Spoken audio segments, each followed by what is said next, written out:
তারপরে মিশরে তুলুনি একটা রাজবংশ ছিল, আমাদের সাবকন্টিনেন্টে মোগলরা ছিল, সারা বিশ্বে আমরাই ছিলাম। ইতিহাস তো ভুলে গেছে।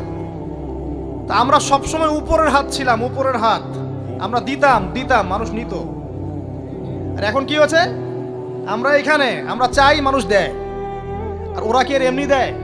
ওরা চড়া সুদ দিবে না?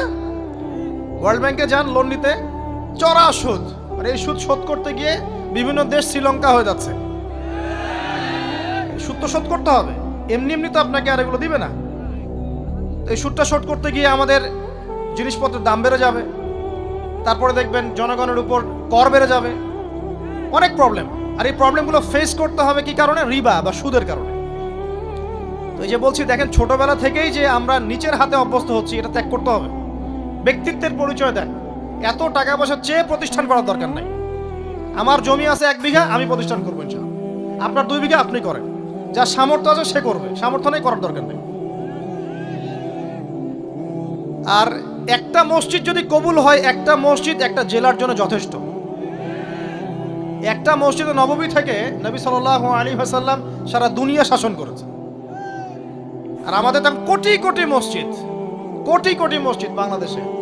এই যুগের কথাও নবীজি বলেছেন, যে যুগে মসজিদগুলো চাকচিক্যময় হবে, মসজিদগুলো কি হবে? চাকচিক্যময় হবে, হেদায়েত উঠে যাবে, এবং মসজিদের মধ্যে শোরগোল হট্টগোল বেড়ে যাবে। দেখেন না মসজিদে হট্টগোল বেড়ে গেছে না? এটা সেই যুগ। তো যেটা বলছিলাম প্রিয় ভাইরা, যে নিচের হাতে অভ্যস্ত না, উপরের হাতে অভ্যস্ত হতে হবে।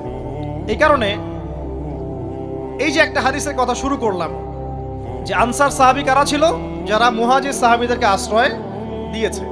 এখন এই সাহাবীদের মধ্যে একজন ইন্তেকাল করেছে, তার লাশ যখন রাখা হচ্ছে তখন নবীজি বলছেন, মাথার দিকে মাইয়েতের আসে কি? সলাত। সলাত মানে কি? নামাজ। 5 ওয়াক্ত নামাজ আজকে থেকে ছাড়বেন? ওয়াদা করেন আজকে থেকে 5 ওয়াক্ত নামাজ ছাড়বো না ইনশাআল্লাহ। একটা হাদিস খালি বলি, মান তারাকা সালাতান মুতাআম্মিদান ফাকাদ কাফারা। মান তারাকা সালাতান মুতাআম্মিদান